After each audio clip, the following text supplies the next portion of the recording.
کیونکہ حدیث میں کہ انسان کی مٹی جہاں سے لی جاتی ہے تو دفن بھی وہ وہیں ہوتا ہے. پہنچی وہیں پہ خاک جہاں کا خمیر تھا، جہاں سے مٹی لی جاتی ہے. بچہ ماں کے پیٹ میں 4 مہینے کا ہوا، ناف کے اندر فرشتے مٹی اٹھا کے رکھتے ہیں، اس مٹی کی تاثیر ناف کے ذریعے سارے جسم میں جاتی ہے. اب جہاں سے مٹی لی اسے وہیں پر آدمی کو دفنایا جاتا ہے.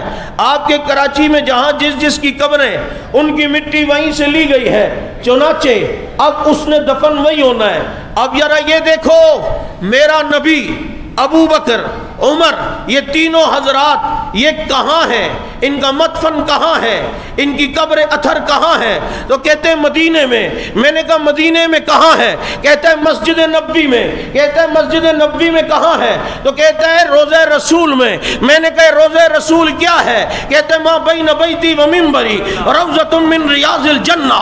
یہ جنت کا ٹکڑا ہے، یہ جنت کا ٹکڑا ہے جہاں یہ تینوں حضرات سو رہے ہیں، یہ آرام فرما رہے ہیں. تو پتہ یہ چلتا ہے ان کی مٹی پہ جنت سے لی گئی ہے، یہ جنت کا ٹکڑا ہے اور جنت لی گئی ہے. آج بدبخت کوئی ابو بکر پہ بھونکتا ہے کہ یہ جنتی نہیں ہے. میں نے کہا نبی جب ہجرت کر کے مدینے گئے ہیں، مدینے میں جا کر مسجد نبوی کا قیام کرنا تھا. مسجد نبوی کی زمین ابو بکر صدیق کے پیسوں سے خریدی گئی ہے اور اسی زمین میں جنت کا ٹکڑا ہے، اور جنت تو خریدی ابو بکر کے پیسوں سے گئی ہے.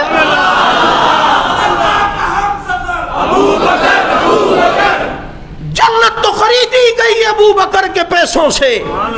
یہ مسجد نبوی یہ ابو بکر کے پیسوں سے خریدی گئی.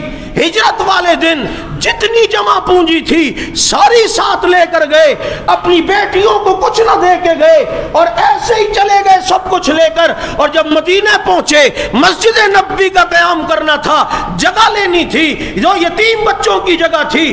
پیسے دیے تو صدیق نے دیے، اور اسی مسجد نبوی میں جو جگہ صدیق نے خریدی ہے یہ جنت کا ٹکڑا ہے. تو صدیق کے جنتی ہونے پہ شک کرتا ہے؟ میں تو کہتا ہوں جنت خریدی ہی صدیق کے پیسوں سے جاتی ہے.